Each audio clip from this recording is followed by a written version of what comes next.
The world doesn't have to destroy you. Your own mouth already is. Some phrases don't need an audience to cause damage. Every time you say them, something inside you quietly breaks. You don't need enemies. You just need to keep repeating. That's just how I am. It's not my fault. It is what it is. They sound harmless, but these words are dull knives slowly carving away your strength, your clarity, your soul. Stoicism warns us, your words reflect your thoughts, and your thoughts shape your life. Speak like a defeated man, and you'll soon start living like one. 1. That's just how I am, the coward's way of sounding strong. It sounds like a declaration of identity, a bold stand. But in truth, it's not strength. It's surrender disguised as confidence, sealed with pride. You weren't born just like that. You simply chose to stop evolving because change is uncomfortable, growth is painful.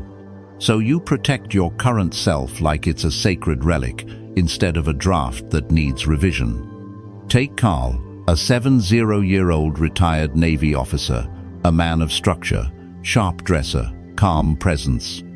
To the outside world, Carl was dependable, a man's man. But at home, he was emotionally absent. Every time his wife asked for connection, for vulnerability, for something real, Carl shut down. He'd look at her and say, "That's just not who I am." No yelling, no fighting, just silence. Over the years, their marriage withered not from betrayal, but from neglect. Not from storms, but from dust collecting in a house no one tended to. Eventually she left, not with a bang, but a quiet decision. She stopped waiting for a man who refused to grow. That's the true danger of this phrase. It sounds like self-awareness, but it's a coffin lined with ego. It's not a boundary, it's a tombstone. Marcus Aurelius never said, "This is just who I am." Instead, he reminded himself daily, "Each day offers me the chance to live like the man I admire." That's the Stoic path, not to cling to identity, but to shape it. To challenge yourself, to upgrade, refine, strip away the false layers, and reforge what remains. A Stoic man doesn't protect his ego, he sharpens his character. Ask yourself honestly, am I becoming wiser than I was yesterday?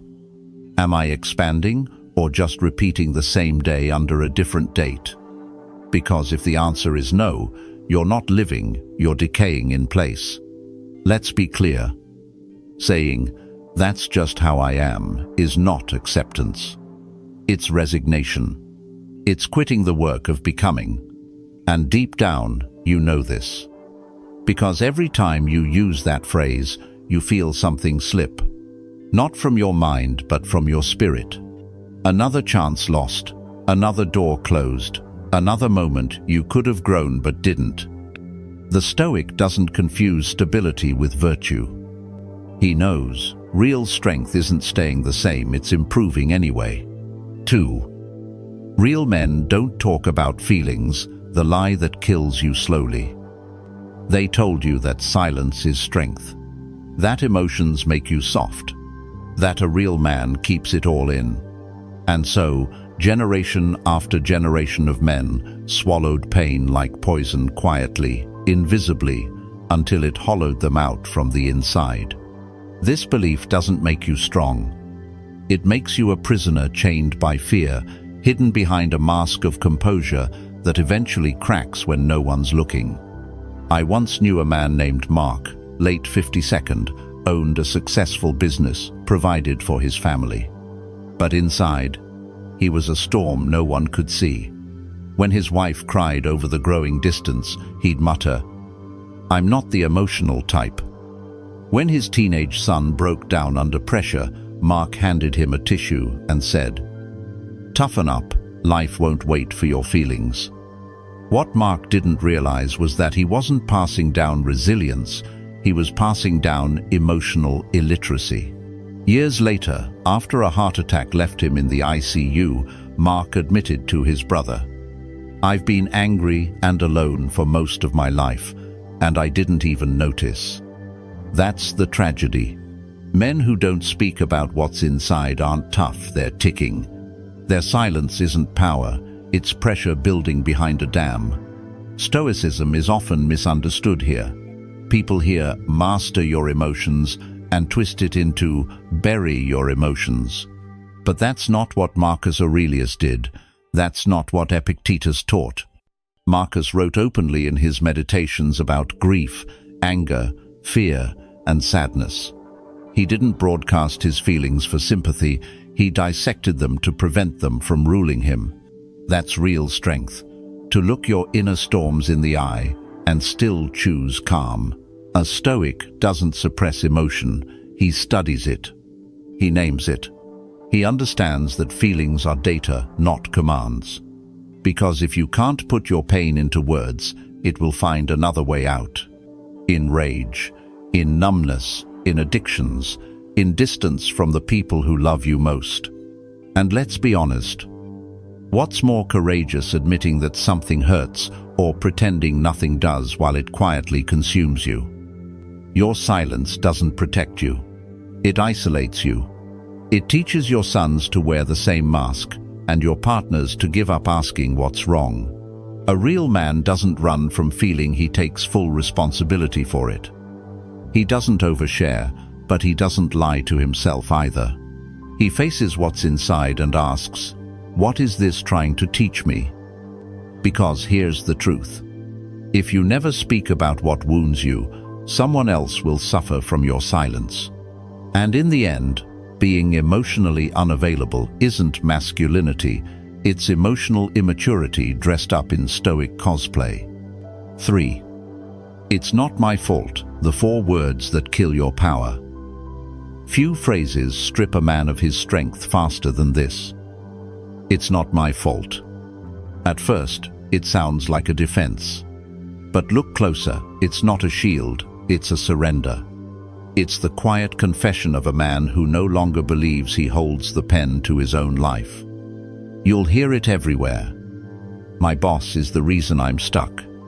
My parents messed me up. The economy is broken. She left me.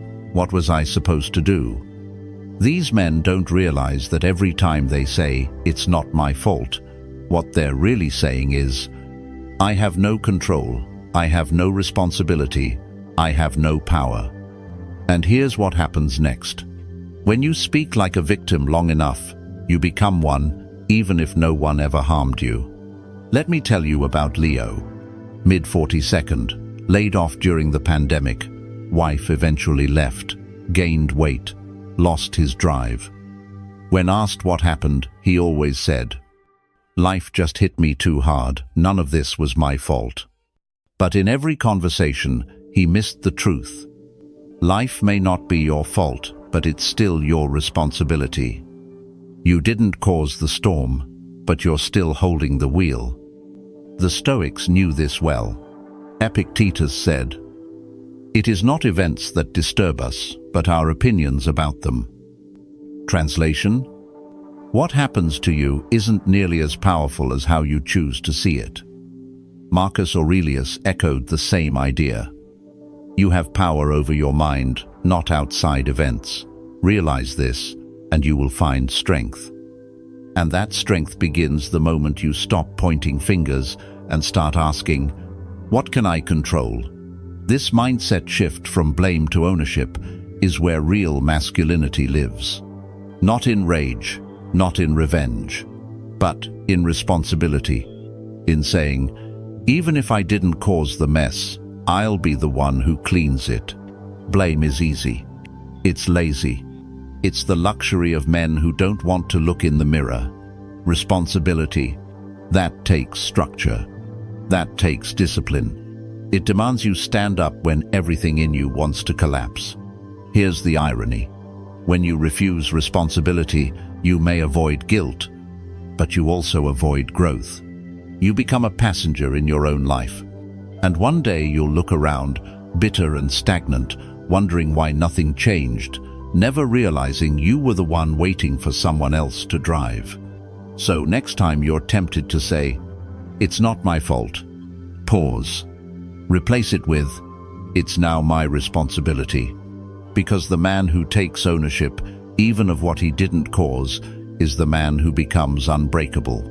4. I deserve better.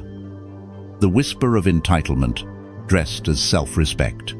There's a phrase that feels like confidence, but smells like decay. You hear it in breakups, in office gossip, in men sulking over a life they never built. I deserve better. It sounds noble, like self-worth. But more often than not, it's not strength speaking, it's ego wounded by reality.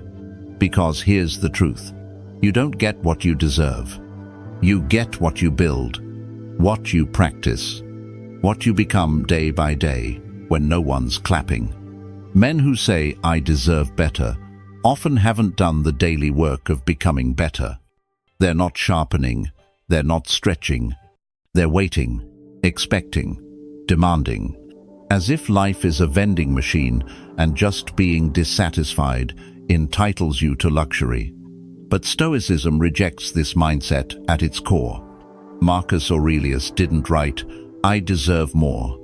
He wrote, "Do not waste time wondering what a good man should be.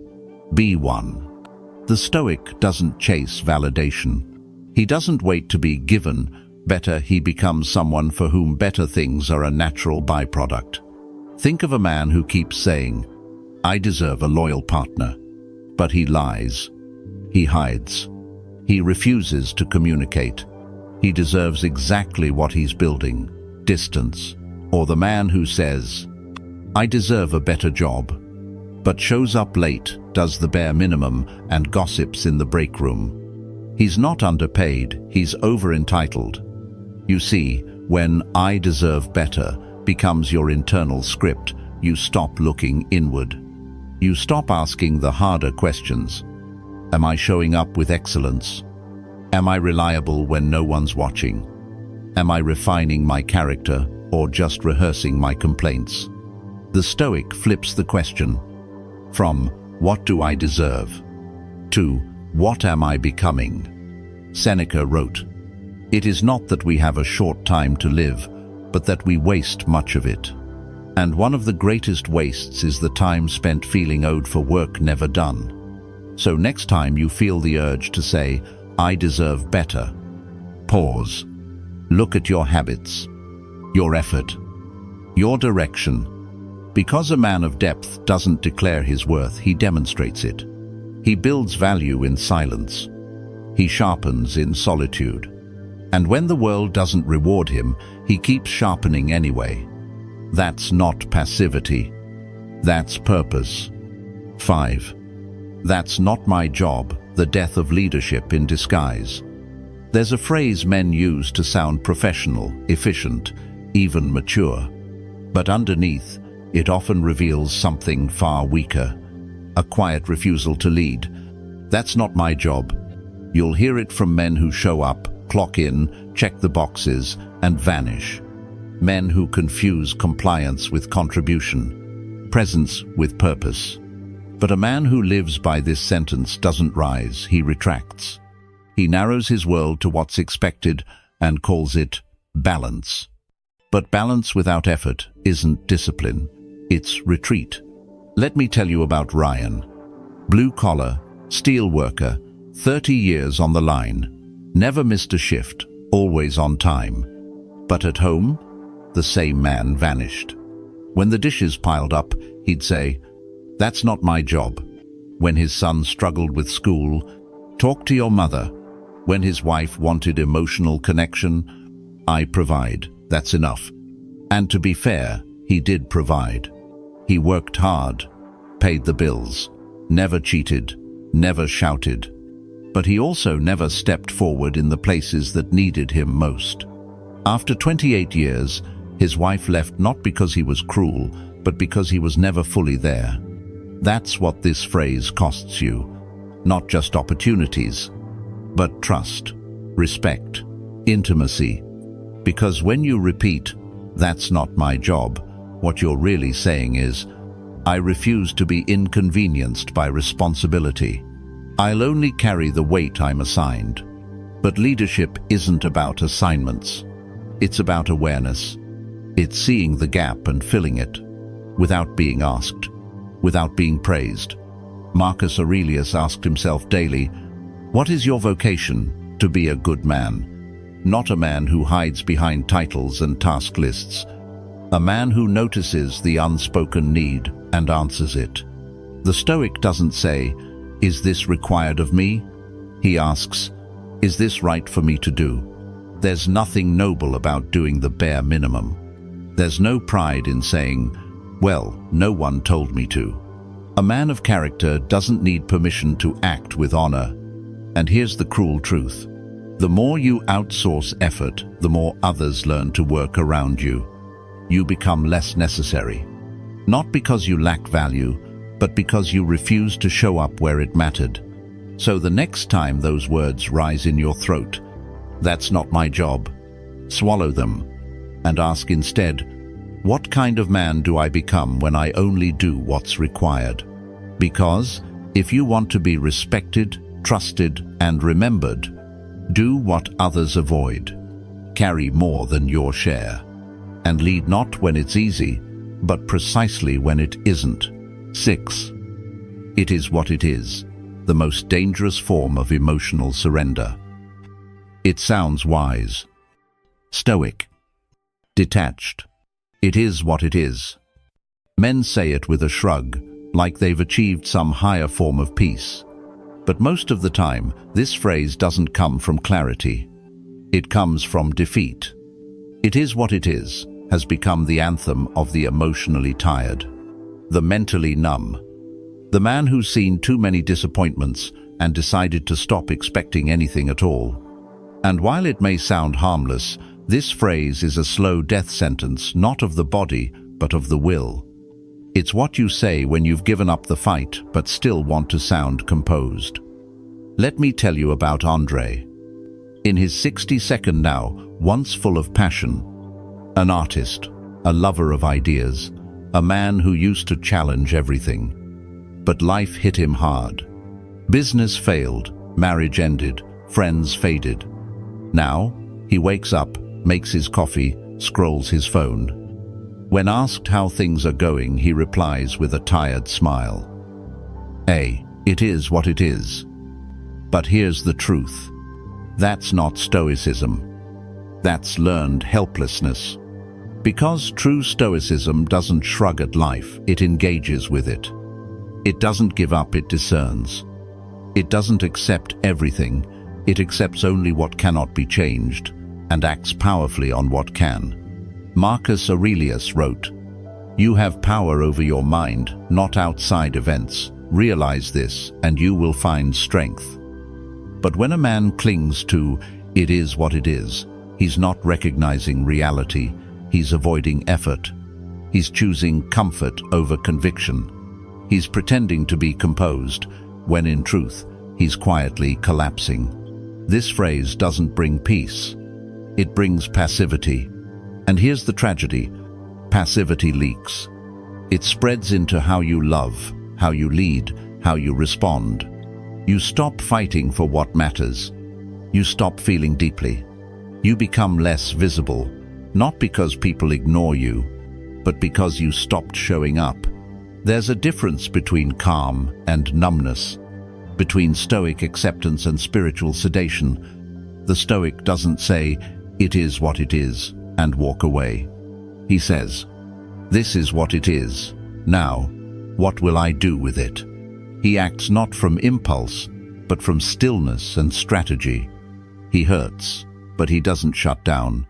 He loses, but never surrenders what matters most, his agency. So the next time life tests you, don't default to resignation. Don't hide behind Zen-sounding phrases that excuse your inaction. Instead, ask, what can I still control? What kind of man do I want to be right here, right now, in the face of this? Because "it is what it is" only Stoic if it's followed by "and now I respond with power." Conclusion. Speak like a man, becoming his best self. Some phrases sound ordinary, harmless even, but when repeated thousands of times, they shape you into someone you no longer recognize. And worse, you begin to accept that version as permanent. But Stoic philosophy never sees a man as fixed. It reminds you, as long as you're awake, you still have the power to change. So start with your words. The language of a Stoic man is, I'm improving. I take responsibility. I act in alignment with the values I respect. I respond. I don't retreat. And when he chooses silence, it's not to hide. It's the silence of a soul in training, not a man running away. If you've said any of the 6 phrases before, that's okay. What matters now is, are you willing to rewrite them? Drop a comment below. I choose progress over comfort. Because when you change your words, you begin to change your life.